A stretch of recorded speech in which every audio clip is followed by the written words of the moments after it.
ഇതേ നമ്മൾ നേരത്തെ ഒരു ആംബുലൻസിൻ്റെ വീഡിയോ ഇട്ടിട്ടുണ്ടായിരുന്നേ, പണി ചെയ്തുകൊണ്ടിരിക്കണതേ. ഇപ്പോൾ ഏകദേശം ഒരു 90% വർക്ക് ഇതിനകത്ത് കഴിഞ്ഞിട്ടുണ്ട് കേട്ടോ. അത്യാവശ്യം ചെറിയൊരു വർക്ക് കൂടിയുള്ളൂ, ഫിനിഷിംഗ് പോയിൻറ്റ് മാത്രമേ ഉള്ളൂ നമുക്കിനി. അപ്പോൾ ഇതാണ് നമ്മൾ ചെയ്ത് കഴിഞ്ഞാൽ ആംബുലൻസിൻ്റെ ഉൾഭാഗം കേട്ടോ. സീലിംഗ് ഉണ്ട് കേട്ടോ, ഇവർക്ക് സീലിംഗ് ലൈറ്റ് വേണമെന്ന് പറഞ്ഞുകൊണ്ടാണ് സീലിംഗ് ലൈറ്റ് ചെയ്തത്. സാധാരണ ആംബുലൻസിന് ഇതുപോലെ സീലിംഗ് ലൈറ്റ് ചെയ്യാറില്ല.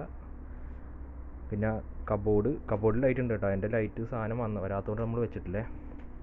പിന്നെ ഇങ്ങോട്ട് വരുമ്പോൾ ഇവിടെയാണ് ഇതിൻ്റെ, ഇത് നമുക്ക് മാപ്പ് റീഡിംഗ് ലൈറ്റ് എന്ന് പറയും കേട്ടോ.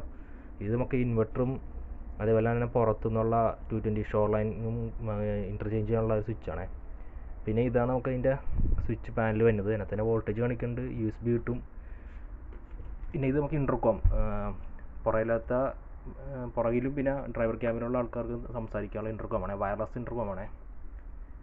പിന്നെ ഇത് ഇവിടെയാണ് നമ്മളിതിൻ്റെ കൺട്രോൾ പാനൽ സെറ്റ് ചെയ്തേക്കുന്നത്.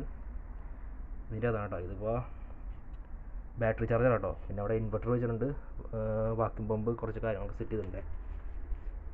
പിന്നെ എസിയുടെ ഒരു കവറൊക്കെ വരാനുണ്ട് കേട്ടോ. പിന്നെ ഇവിടെ എക്സോസ്റ്റ് ഫാൻ ഉണ്ടാവും. പിന്നെ അത് ഇവിടെ സെൻറ്ററിലായിട്ടൊരു എക്സോസ്റ്റ് ഫാൻ ഉണ്ടാവും. അങ്ങനെ 2 എക്സോസ്റ്റ് ഫാൻ വരും കേട്ടോ. പിന്നെ വരുമ്പോൾ ഫ്രണ്ടിൽ ഗ്രിൽ ലൈറ്റ് വെച്ചിട്ടില്ല, പിന്നെ ഈ സൈഡ് ലൈറ്റ് മാത്രമേ ഉള്ളൂ. പിന്നെ ഫ്ലാഷ് ലൈറ്റ് ഉണ്ട് ടോപ്പിൽ. ഈ ഫ്ലാഷ് ലൈറ്റിൻ്റെ കൺട്രോളാട്ടോ ഇവിടെ. ഫ്ലാഷ് ലൈറ്റ് തെളിയണ പാറ്റേണൊക്കെ ഇവിടെ കാണാൻ പറ്റും കേട്ടോ. പാറ്റേൺ സൗണ്ടൊക്കെ എല്ലാം ഇവിടെ തന്നെ കൺട്രോളിങ്. ഇതാണ് ഫ്രണ്ടിലെ സ്വിച്ച് പാനലും കാര്യങ്ങളേ.